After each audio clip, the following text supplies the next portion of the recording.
city, I've been browsing. Treading water that they drowning. My head on the swivel, yeah. It's only real in my surroundings.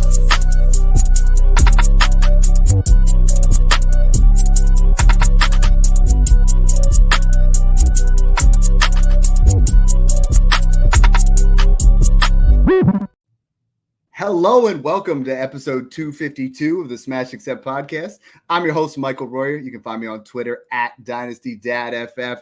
We have a great show planned for you tonight. You know, this is that one show every single year I sit back and I'm like, hey, you know how long I've been waiting for this? This is the show. This is the hot takes. This is the one 4 years in a row I predicted who the RB1 overall is going to be. You guys heard in years past where it was Jalen Hurts' prediction of him blowing up and Joe Mixon, all the guys that we've predicted that were going to be top five in hot takes. And we're going to do it here tonight. You know, and it's not just we're going to just throw things out there. We're going to give you some sound reason on why these things are going to happen and why you guys can really benefit from a hot take show. You know, I know a lot of people out there, they put things out, say this guy's going to do this guy's going to do that. And they're just throwing paper into the trash can. We're out there trying to say, this is what's going to happen. These are in the range of outcomes. And we want you guys to take a shot at it. Nobody better to chop that up with than my main man, Snoog. How you doing tonight, brother? Doing good, Dad. And I know it's hard to do a hot take show without CJ Stroud all over the show. So I can't wait for this one. You already gave me crap for it before the scenes, but a lot of my guys are going to be on this. So you know I have to. And you saw our main man there, Nate Zach, said, "Love you all." Shout out, Big Snoog. We all know Snoog's paying guys just to say his name when they come in there. But guys, follow us on YouTube. Make sure you guys check us out. Hit that smash subscribe button. We have that comment there. We got comments on Twitter. Speaking of YouTube, we got the man from behind the camera, the guy that's been doing all the edits, taking care of all the shorts, everything that we've been doing. Someone that just we're super appreciative and happy that he can jump on the show tonight. My man at Brock Dynasty. How you doing tonight, brother? I'm doing good. I feel like this is my first official time joining you guys here. Gonna talk some spicy takes for 2024. And like you said, it's one thing to say something, but it's one thing to actually back it up with a way that it could be proven true or an outcome to where, you know, they could hit that certain criteria. So yeah, super excited to jump into this.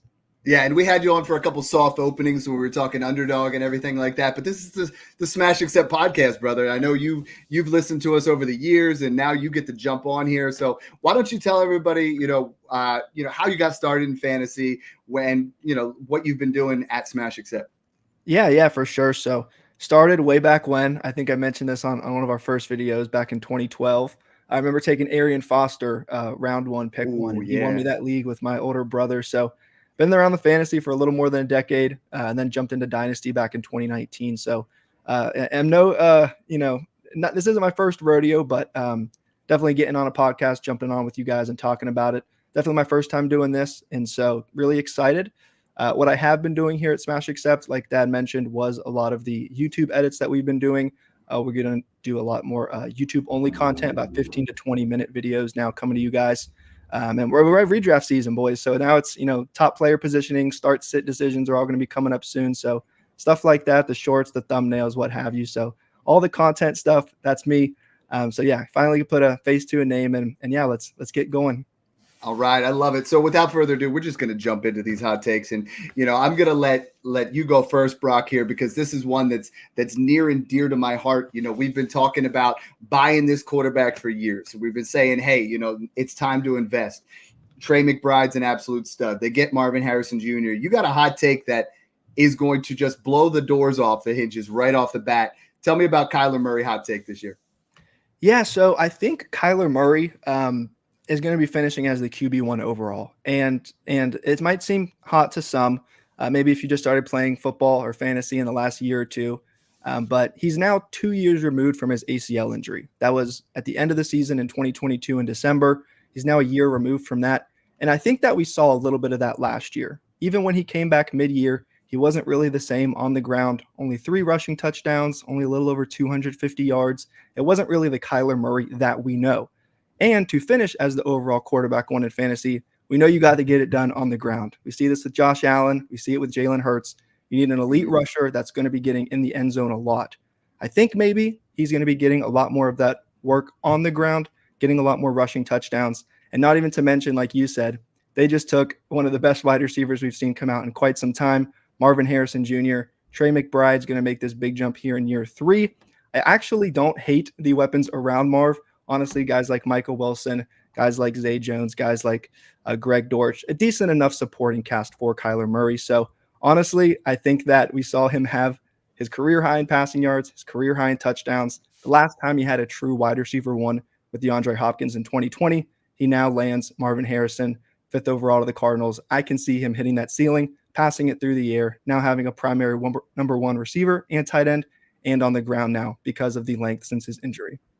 I love that, and that's someone that I've been pounding the drum for, being a top 5 redraft quarterback. I know I put that out there in March and people are like, that's trash. We can't have that. And now everybody's starting to come around where it's like Kyler Murray season. Everybody feels like it's going to happen. We got a comment here from Ambiguity. He goes, finally a later stream, West Coast. Snoog and I have been doing a lot of morning shows. We finally have a little bit of time here on a Wednesday night. So I'm glad that you guys could, follow along as we're doing those, as the live stream kicks off. Snoog, I want to hear your quarterback hot takes because we have, very similar. I'm looking at Brock's. Brock's and mine are almost identical. He said QB1, and not the exact same, but the exact same players. So he's saying Kyler Murray finishes his QB1 overall. I'm looking at your hot takes, and you got someone else on there as the QB1 overall. Now, I want to talk a little bit about, obviously we love CJ Stroud. CJ Stroud, you think is going to finish as the QB1 in your hot takes. Is that 4-point? Is that 6-point? Is that either format? And tell us why you think he's going to hit that. Yeah, I only play in 6-point passing leagues, whether it's redraft, dynasty, doesn't matter what it is. It's always 6-point for me. I'm going to spice it up a little more. I'm going to say CJ Stroud finishes QB1 overall, throws for 40-plus touchdown passes, and throws for 5,000 yards this year. He led the league in passing yards per game last year as a rookie, with Tank Dell missing half the season, just Nico Collins there, Dalton Schultz missing games, a bad banged-up offensive line, and 0 run game. And the team was in a lot of close games. They're playing a lot of good teams this year. They have a hard schedule. They're going to be in a ton of shootouts. The division got a lot better. They brought in Stephon Diggs. They brought in Joe Mixon. They brought in offensive line help. He's going into year 2 with Slowick. They're going to be such an efficient passing offense this year. He led the league in passing yards per game, and they were outside the top 10, or honestly outside the top 15 in total attempts, I'm pretty sure, as a team. So I just think he's one of the best, if not the best, pure passer in the NFL right there, probably behind like Patrick Mahomes. And I think that he's just an absolute sniper. He does offer a little bit of rushing upside. I think he had 3 or 4 rushing touchdowns last year. I think he could get 4 or 5 to 6 maybe. I think he's more mobile than he's credited for. He reminds me of a lot of like Dak Prescott, Deshaun Watson, how those guys are.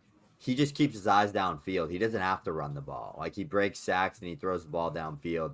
If that's taken away from him and teams start catching on a little bit to the way they play, I think he's going to have to use his legs a bit more, which we've seen him do plenty of times. But I just think you're looking at a powerhouse offense with momentum going into year 2.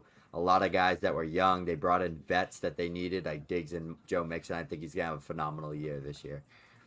No, I like that a lot. And I think the part that really has to happen for him to be QB1 is to have that Joe Burrow, Justin Herbert, 6 touchdown type rushing season. You know what I mean? And they're going to be in the red zone a lot. I think there's going to be a lot of opportunities for this offense. So I absolutely love that one. I think that really ties in well with what we're going to say.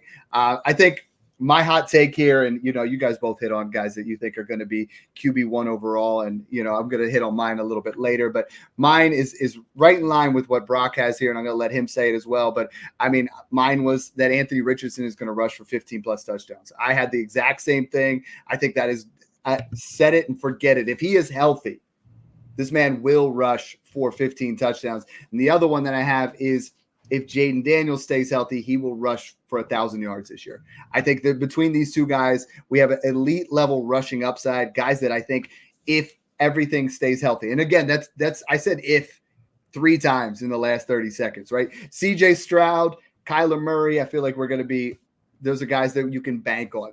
Both of these guys are just crazy high upside. When I'm doing my redraft threads, every single time I'm trying to get Jaden Daniels in there because he's going round 10. As the QB 12, and in Dynasty, he's still valued at that QB 12 to QB 13 range. And I think he is really going to ascend up in value. Anthony Richardson right now is in that QB8 range. I can see both of these guys go either direction, Brock. Like if they hit, these guys are going to jump up into potentially that top 5 range. If they get injured, we're going to see a huge value pendulum.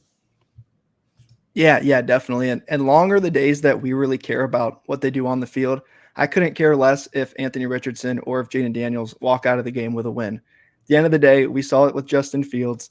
All you have to do is just be efficient in fantasy, run the damn ball, and I'll be sitting back and enjoying those fantasy points rolling into my team. So with a guy like Anthony Richardson, with a guy like Jaden Daniels, I know there could be question marks with AR and his passing ability, stuff like that. The dude had 4 touchdowns rushing in 2.5 games last year. It's like, if you're doing that, you pace that out. I mean, 15 That's plus crazy. Is a minimum. So, yeah. I mean, the only difference is in those 4 games, JT wasn't the primary ball carrier. So it's like with him now back, does he steal some more of the goal line work? Is it more AR? That's going to be a little bit interesting to see because with Hurts, he has the tush push. That's how he had 15 rushing touchdowns last year. And then Josh Allen took everything from James Cook. That's how he had 15 rushing touchdowns last year. So something's got to give there. But again, really confident on AR and then really confident in Jaden Daniels. I mean, we saw him last year at LSU run the heck out of the ball, 1,000 rush yards, 10 rushing touchdowns. So he's no stranger to running the ball, especially in a Cliff offense. We can kind of go back to the Kyler days. I just mentioned his 2020, what he was doing then. Now the guy that's running the show that was for the Cardinals is now in Washington as their OC. So a lot of exciting things could happen for both of these quarterbacks. Again, maybe not through the air, but on the ground. That's the best way to score fantasy points. So yeah, I could see both of those being possibilities. Brock, I'm going to keep this on you because fan of the show, the man, the myth, the legend from under the helmet, Chad Parsons. He says Justin Fields' risk was keeping the job. Rushing him is going to make an auto start in fantasy. You're a Pittsburgh Steeler kind of guy. Is it going to be Fields? Is it going to be Wilson? And what is the ceiling for either of these guys this season? Yeah, as you could probably see, my room is black and yellow, so I am a Steelers fan. I honestly think to start the season, it's going to be Russ. We're not paying him like it. The Broncos are paying him like it, but he'll be our QB1 at least here to start. He's been a little banged up during camp, so Fields has gotten a lot of the run with the ones, but now Russ is coming back from that injury, so he's going to be now running with the ones in practice. He'll probably start in our preseason game this week. I'm really excited to see him, honestly. I never hated Russ. Obviously, he was great in Seattle. Had a little stint there with Denver where he wasn't that good, but I think he should hold the job above Fields. But again, like the second Pickens starts throwing his arms up because maybe he's wide open and Russ doesn't look his way is the minute a lot of fans are going to be calling for Fields to get in there, at least just provide some sort of juice, some sort of explosiveness. It's a guy, not to kind of touch on underdog too much, but in underdog drafts where he was going undrafted, now people are taking him in like the 16th, 17th, 18th round. It's worth a shot. It's worth some upside. Obviously, if he gets into there, I think 18 to 20 points per game isn't out of the question, honestly. Especially in an Arthur Smith run offense. I think there'd be a lot of designed runs for him, a lot of easy, quick throws for Pickens and our 2 big tight ends. But with Russ there, really no upside, honestly, with Russ, but with Fields, could be playable for fantasy. Yeah, and I think if either of you said for your hot take that the Danger Witch was a good sandwich at Subway, I would have kicked you guys off. I can't stand Russell Wilson since that. Snook, I love, I put a thread out today on how to draft from the 112 in redraft with Garrett Wilson to build an absolute smash contender. And I see that you have a hot take that combines both the quarterback and the wide receiver for the Jets. I love them both. I think these are, both of them become great buys. And as you're doing this process, I want you to first talk about, this is the first time you've been on for a hot take show. This is the first time where, to me, when I'm doing these, I'm almost like, I'm thinking, okay, who are the guys that I've really been buying in on? And why am I buying in on them? And what could they possibly do? You know what I mean? And I think part of that process is, that's why I owned 95% of my teams had Jalen Hurts, because before that breakout happened, I said, I could see this happening. This is a path to relevance of this potentially happening. And that's what Dynasty is sometimes, is trying to pick out who's that next guy to hit, who's that next guy to really pan out. And for you, it's Garrett Wilson. Yeah, I think Garrett Wilson's absolutely elite, but let's not forget about the veteran superstar Hall of Fame caliber quarterback he has thrown him the football. And I know everyone's going to hear this and say, he's 40 years old, he tore his Achilles. I don't give a shit. Like, this guy is playing with the best defense he's ever had in the NFL, like ever in his career.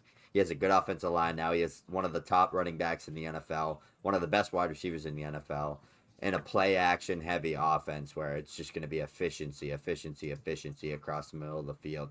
that Jets defense is going to put them in so many good situations.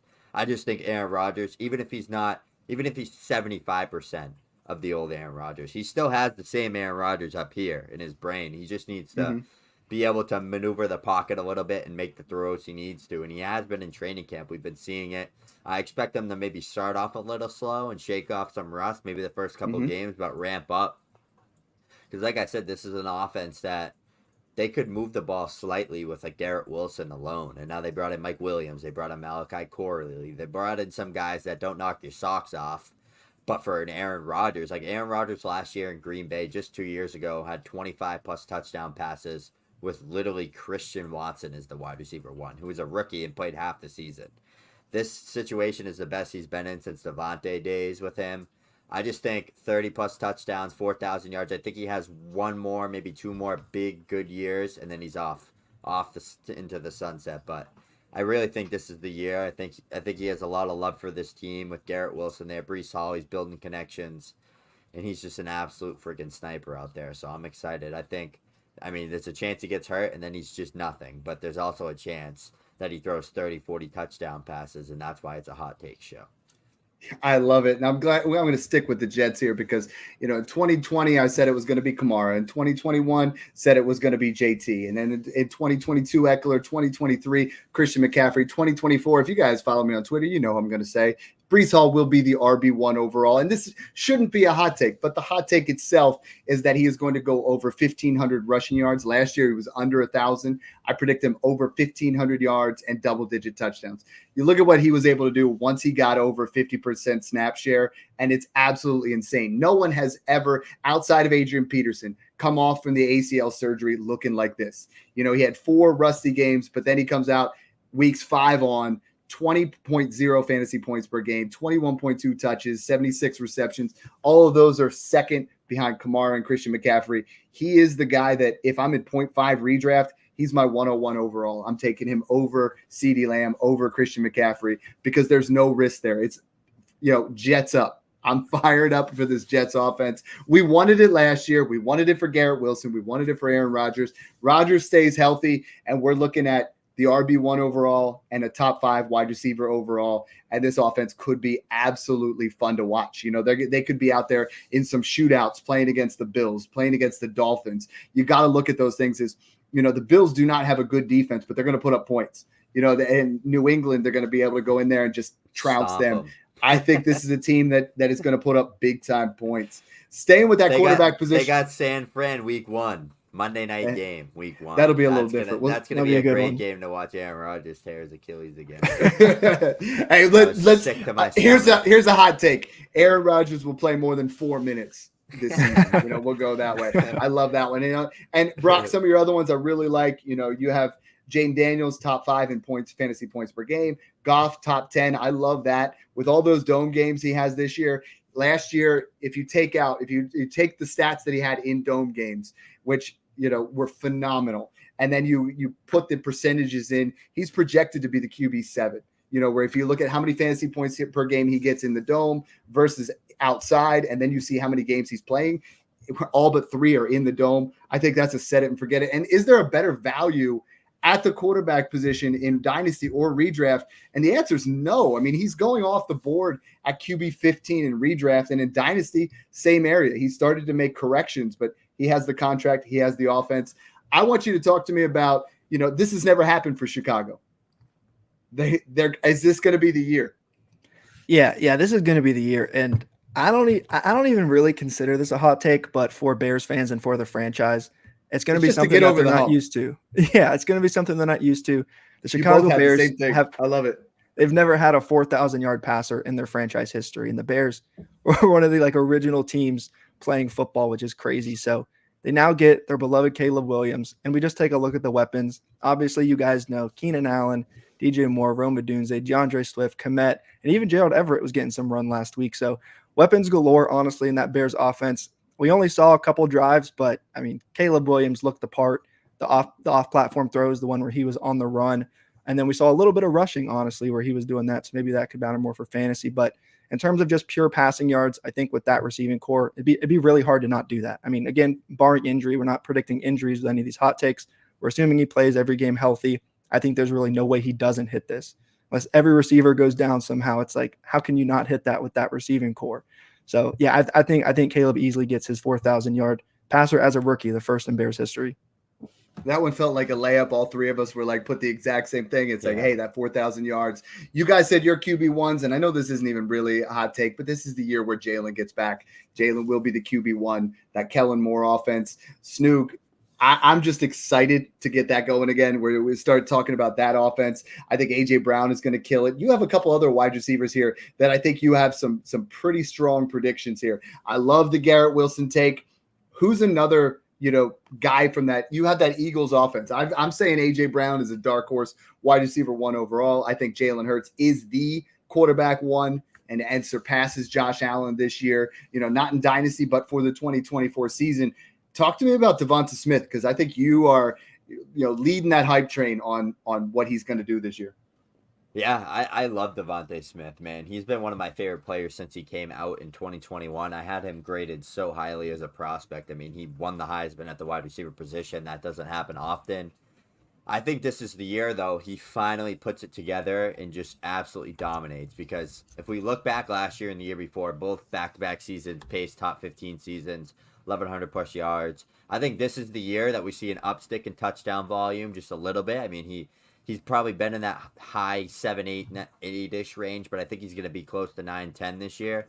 I think both Jalen Hurts, or I think both A.J. Brown and Devonta Smith finished top 10 this year. I think Devonta Smith goes for 1,200 plus, finishes top 5 to 8, and I think it's very similar to what we saw with Matt Ryan, Julio Jones, Calvin Ridley, with Jalen Hurts, A.J. Brown, and Devonta Smith, because if you just look back with Steichen, Devonta Smith top 10, A.J. Brown top 10.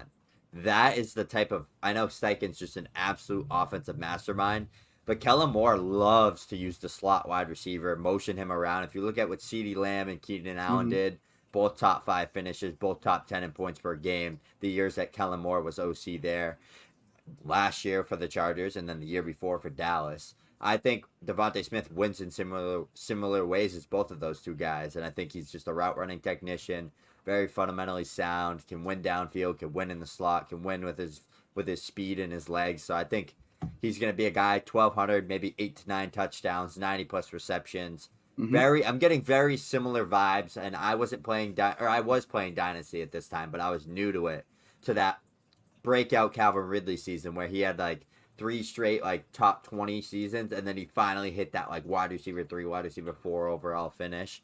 I'm getting similar vibes there. I mean, obviously it's way against consensus, but getting Devonta Smith in that fourth, even 5th round of some redraft leagues just feels like stealing this year, Dad. Yeah, I'm with you. I think he's going to be fantastic. So this one's got a little bit of updated news. It's going from the Vikings lost J.J. McCarthy for the season. We're going to do a show on that. Make sure you guys, if you're rebuilding, that is the perfect guy to go for. If you can add Darnold and an early second or a late first in 26 and get yourself J.J. McCarthy, I instantly went out. The minute that came out, this isn't an ACL tear. This is a meniscus. This is something that he is going to be back better than ever or ready to be there next year. He's an absolute screaming buy. But Jordan Addison left today on the stretcher. They think he's going to be all right. Hawkinson's not going to be there. Justin Jefferson is going to break the receptions record this year. It's 149. That's 8 a game, which we bumped the season up to 17 instead of 16 when Michael Thomas did it. But this dude's going to get peppered. Everyone is acting like he does not belong in that top tier. When I start talking redraft and I start talking to guys, they're like, I want nothing to do with him. There is rumor out there that they're trying to trade for Derek Carr. They're going to roll with Sam Darnold. Whatever the situation that's going to happen, he has been a top 5 wide receiver every single year, someone that's always open. I think he's going to break the record. It's going to be like CeeDee Lamb last year. He is going to be peppered beyond belief. So I'm all in on Justin Jefferson, and you can buy him in Dynasty, which you shouldn't be able to. Like, he should be that corner piece that no one wants to sell, and he is. A guy that is borderline on that cusp of being a guy that he still hasn't played it down yet, Brock, but he's borderline on that area of like, you can't buy him in Dynasty. And you did an amazing job editing the entire show that we did for trades involving this player, but you have Malik Neighbors really jumping off the board. I'm talking about a all-time record for Justin Jefferson in receptions. You got one here as well for Malik Nabers. Yeah, so my bold prediction here for Malik Nabers is that he has 100+ catches as a rookie. I like that. And it might sound crazy in that offense with Daniel Jones, but I can honestly see it being similar to Jalen Waddle's rookie year. Waddle came out of college, obviously from Bama, super explosive down the field threat. And then he came in that first year with the Dolphins. He had his ADOT was really low, and they were just giving him a lot of manufactured touches around the line of scrimmage, a lot of screens, a lot of stuff like that, just getting the ball in his hands. Let Tua just dump it off and let Waddle do what Waddle can do. I can see that similarly translating here in the Giants offense. Any way that Daniel Jones can just get the ball in Malik Nabers' hands, it's going to be special. Yep. So maybe he can't throw the deep bombs. Maybe he can't do that. Let's just send Jalen high deep and give the ball to Malik Nabers underneath. I'm cool with that. But I've even seen training camp clips where he's, being motioned a lot. Brian Dable used Stephon Diggs very well in that Bills offense. I really trust him to be able to put Malik Nabers in the right place.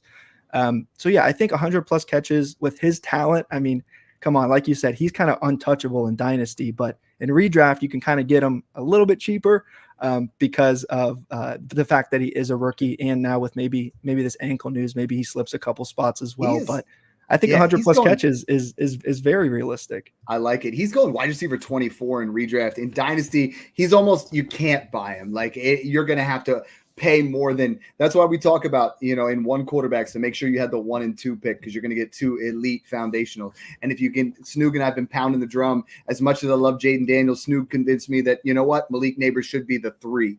And, I got tons of shares for him. And in the early process, I was even trading Marv for Malik plus a 25 first. And I think that's really going to close a gap. And I see you have Marv here as a top 5 finish, and that's still in that realm of possibilities. Both of those guys are going to be fantastic. Snoog, I want to talk real quick here because you guys both have one wide receiver here that's very polarizing. I feel like he's, the cilantro of the young wide receivers that are in that top 12. You have Chris Olave, Drake London, Garrett Wilson, George Pickens will all be top 15. He has Chris Olave. Top 15 to 20. Oh, come on, that's weak. Like, what kind of that's not hot takes. None of them have finished top 20 at all. 15 to 20. None of them have even finished top 20. Come on, 15 to 20. All right, we'll go 15. Go 15. I'll give my reasoning why. Let's get it going. But Brock has Chris Olave will finish outside the top 20 in fantasy points per game. I'm going to be the judge. You guys sell me on your hot take. Snoog, you're the defending champ here, so we're going to let you roll out here. Chris Olave.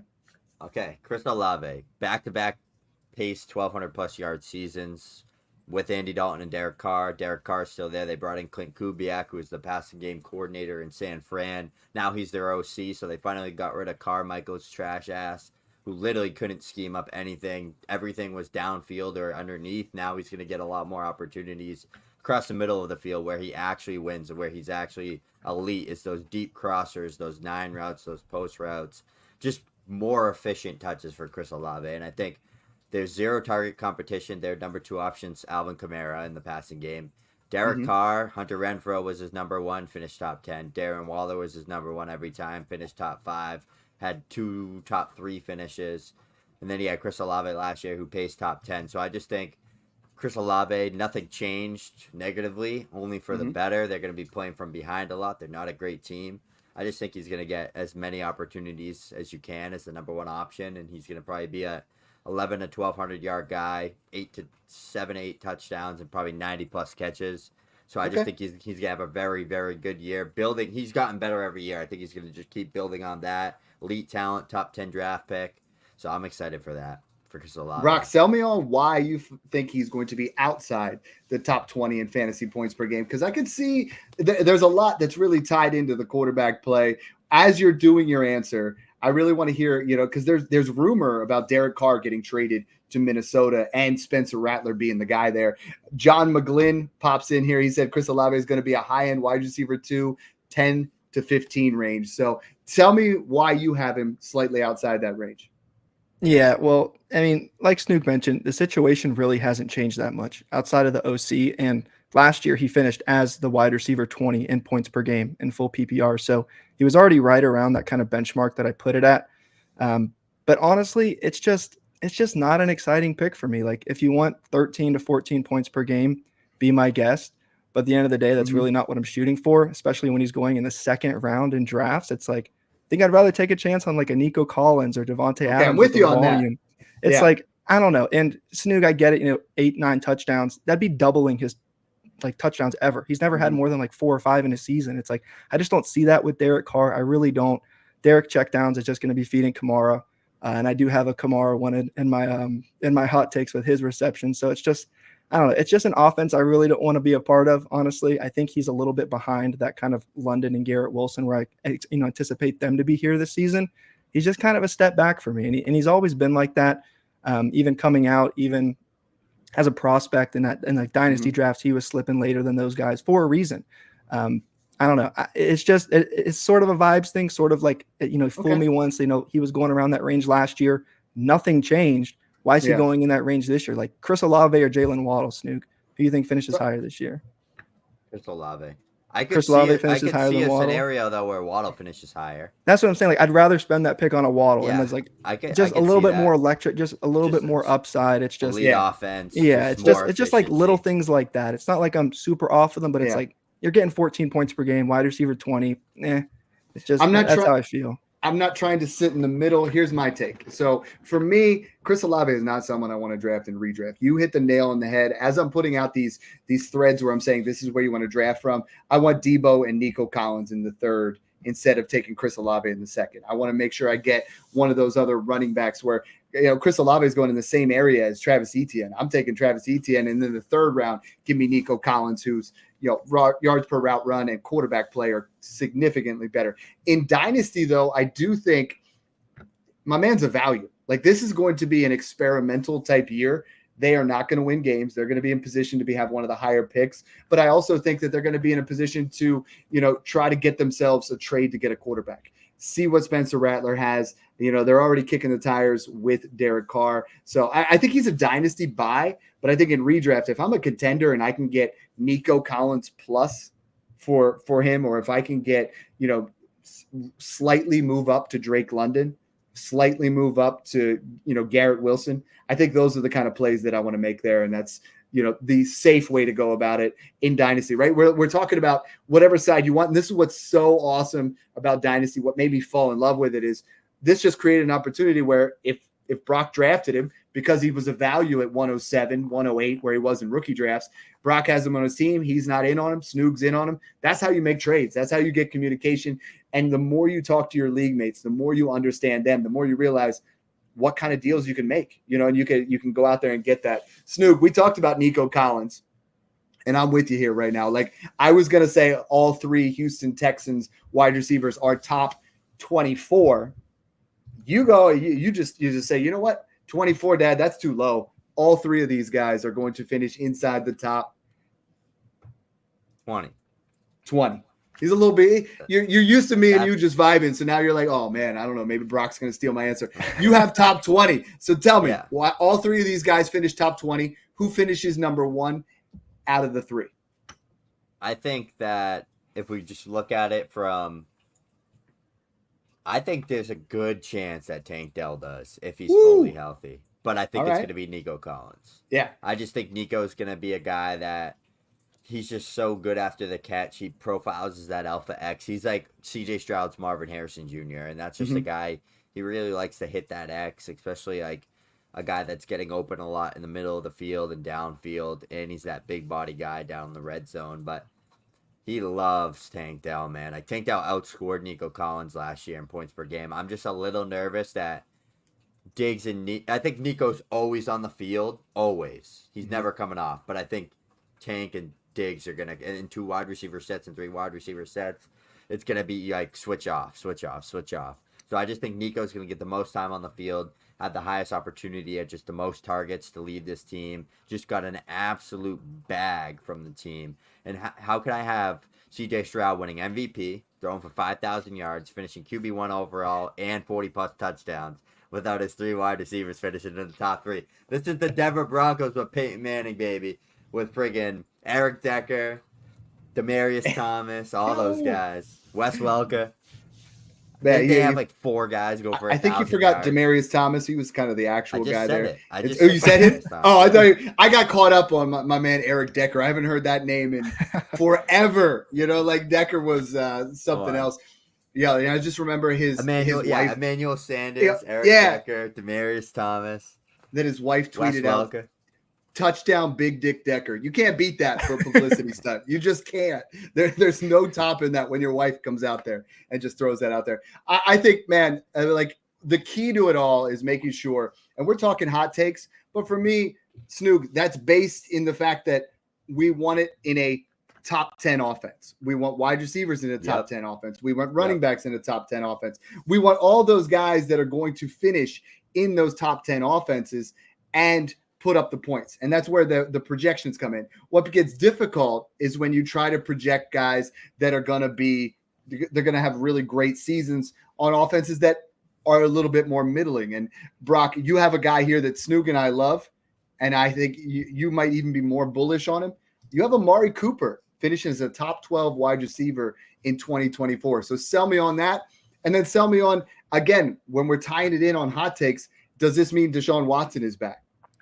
So that's an interesting point, and that's kind of baked into this, is that if Deshaun Watson can get to any semblance of a healthy Deshaun Watson, then I think Amari Cooper does have a really high floor and could have a high ceiling. They did bring in Jerry Jeudy, who I'm not too worried about, Elijah Moore, whatever, and Njoku was only really good with Flacco. So honestly, Amari is just kind of a guy that's going in like the mid to late 20s that is just always up there. He's just always up there. Maybe it's some bias that he saved you in the playoffs last year with a 50-point game, whatever it may be. But for some reason, he's just always there. He's always in the top 10 to 15. He just always is. I think even right now, obviously he put on his story. He was laughing at the fact that the Browns even entertained a deal with him going to the Niners for Ayuk. But yeah, it's just a guy that I think you're getting. I mean, in underdog drafts, it's like the 5th. In redraft, it's probably around the 5th or the 6th. It's just a guy I really want to buy into. With Deshaun Watson last year, I know it was just the first 5 weeks, but he was averaging about 9 targets a game. I think you get someone like Amari Cooper, that much volume over the course of a season, and he just has to finish there.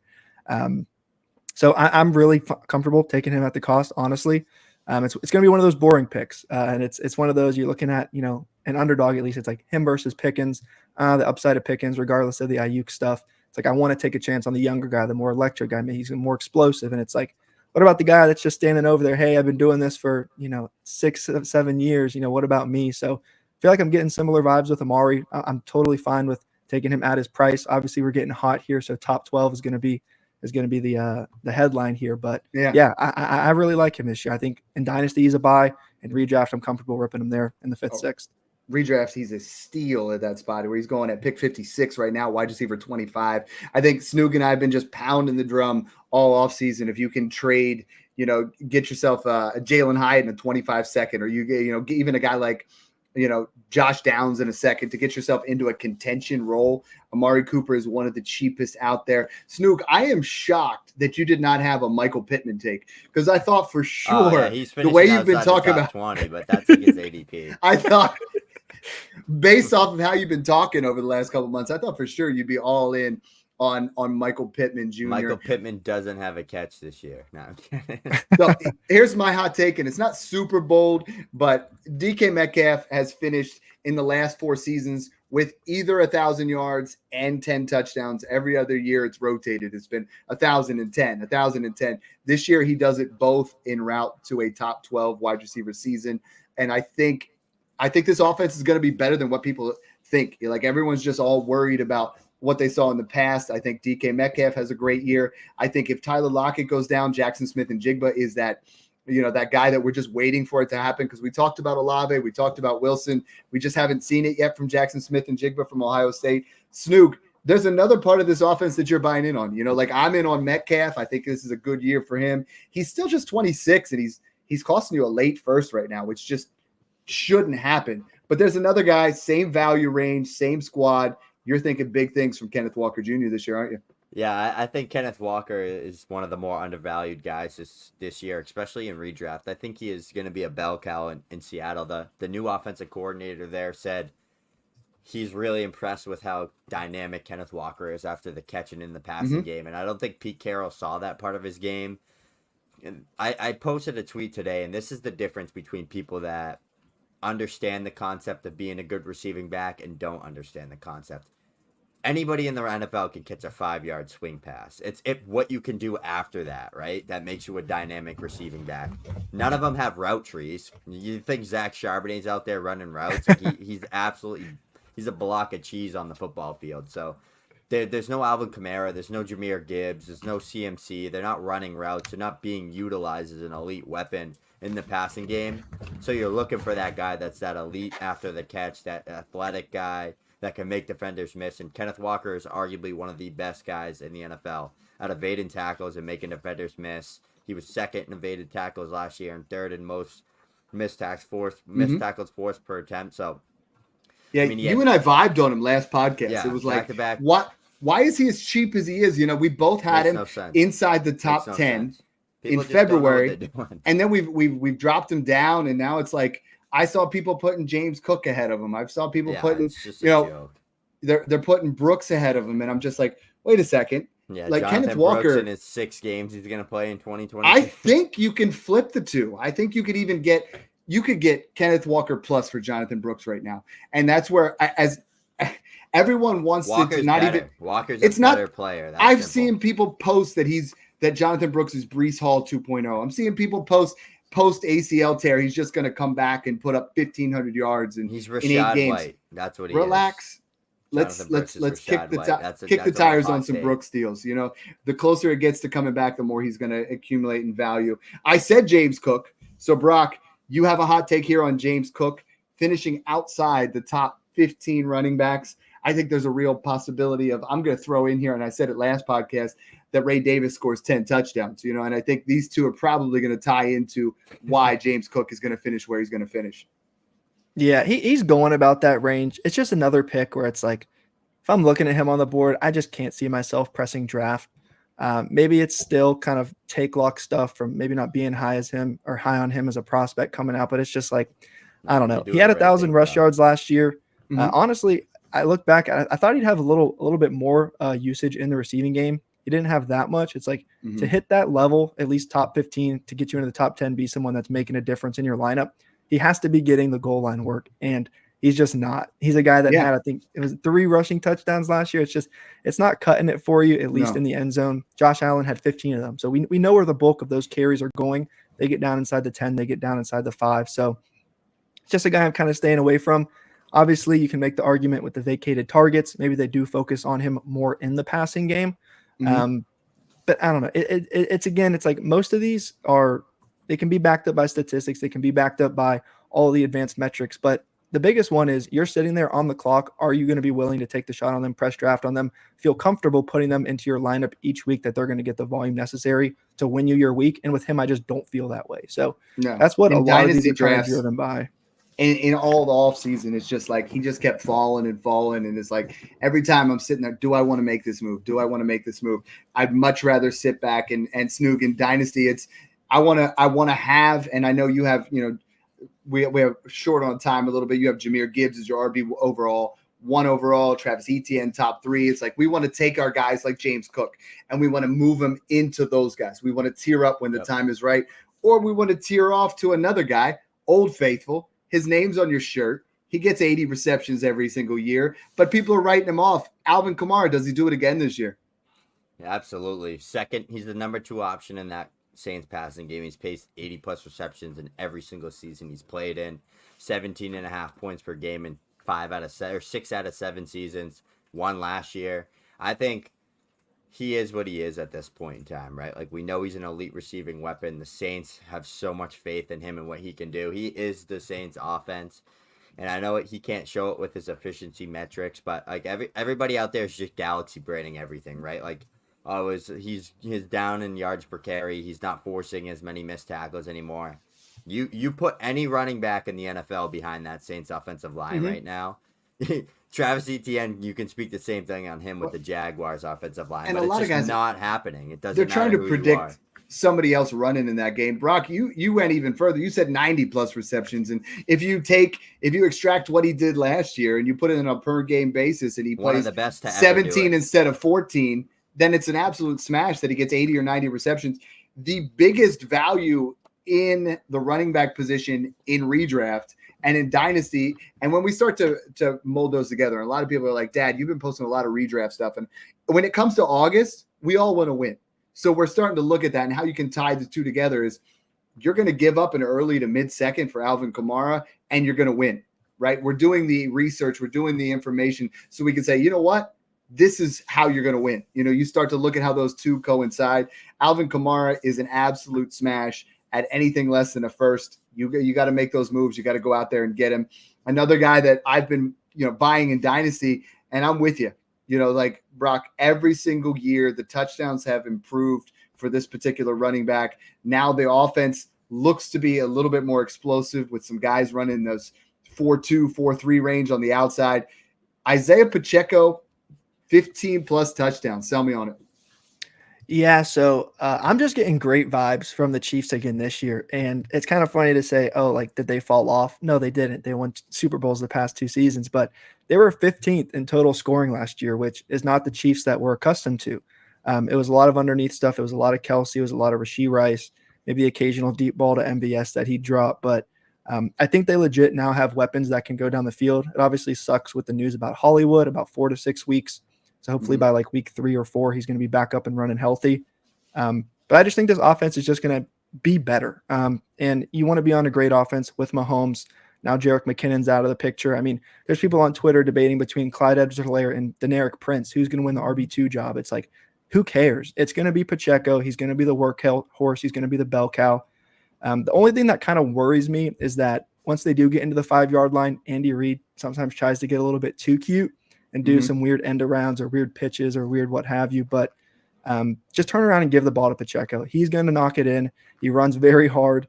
It's one of the things that kind of makes him a little bit of a fan favorite. But in a better offense, now with no one really coming in, stealing any of the Oh, my man got the boot. Snoog, we were talking about it, and it's like he said 15 plus touchdowns.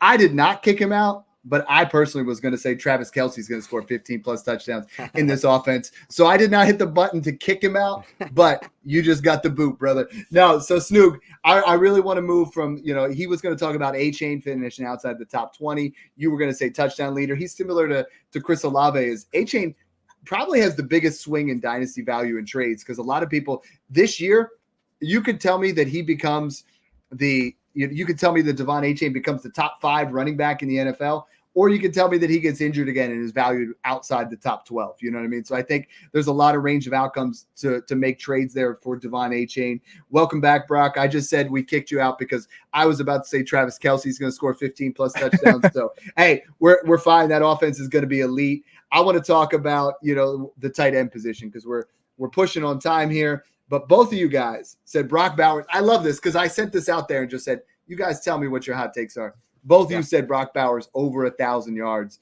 Snoop, we weren't predicting it for Sam Laporta. We were not anticipating that happening.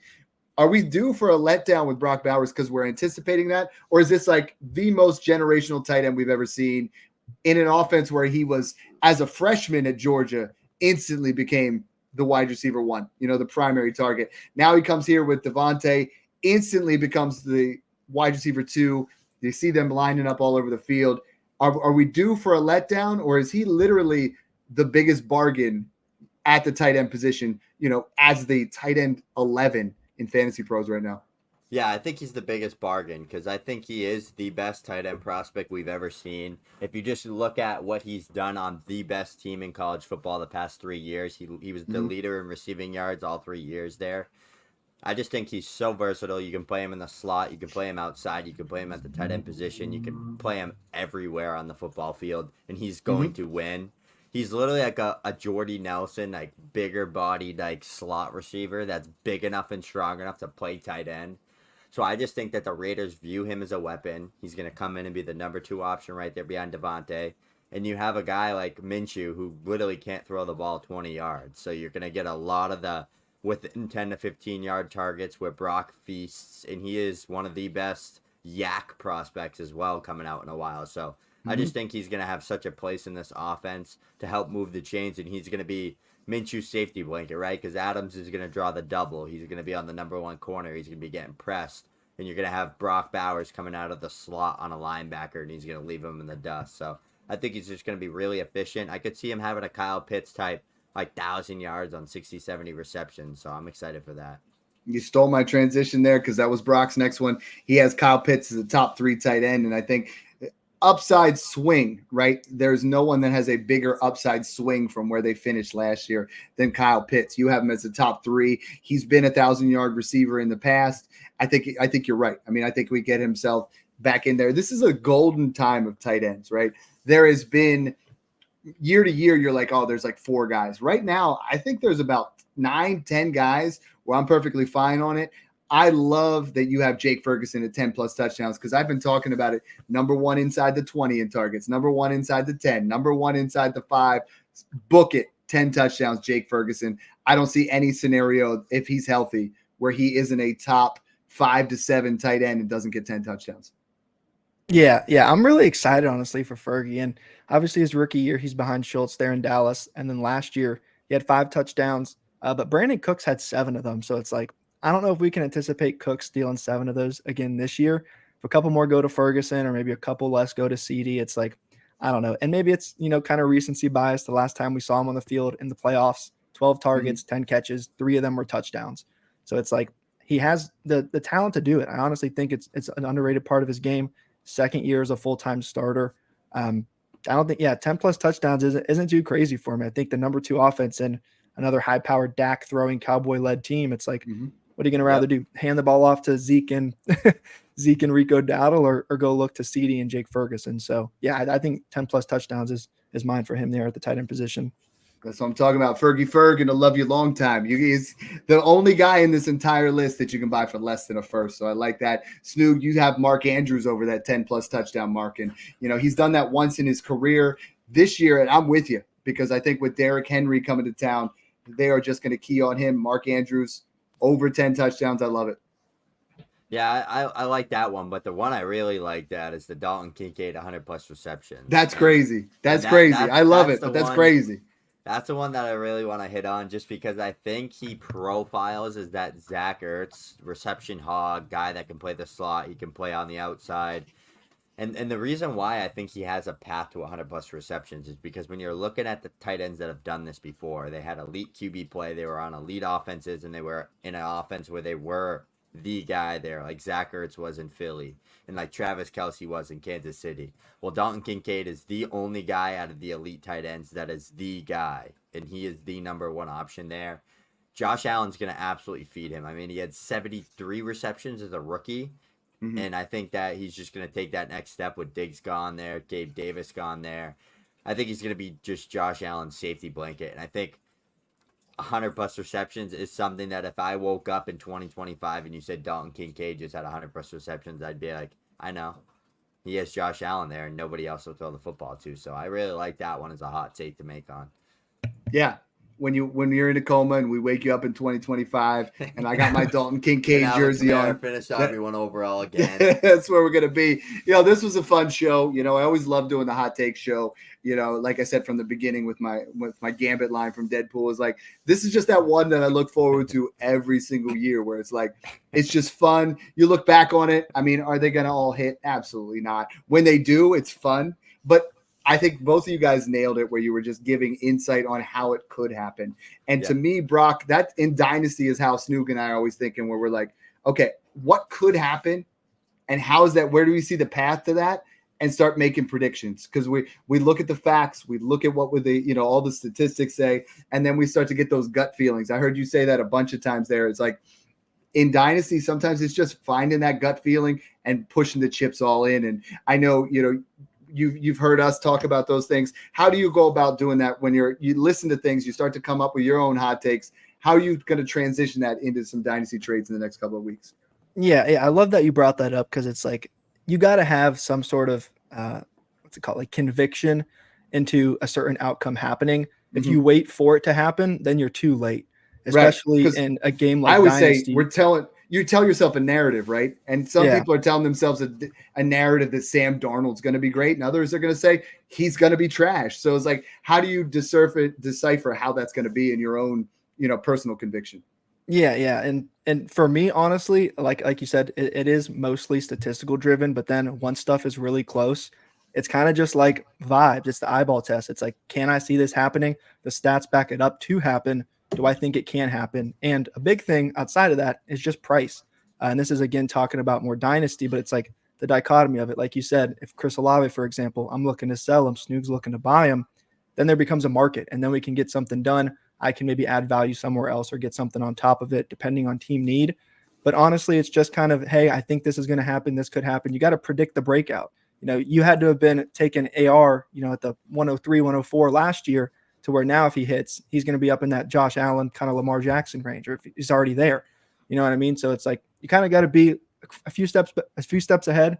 And that's typical in a league like Dynasty. But yeah, you wait too late, it's too late, and now you got to pay up or something, and you shot your foot, or you shot yourself in the foot.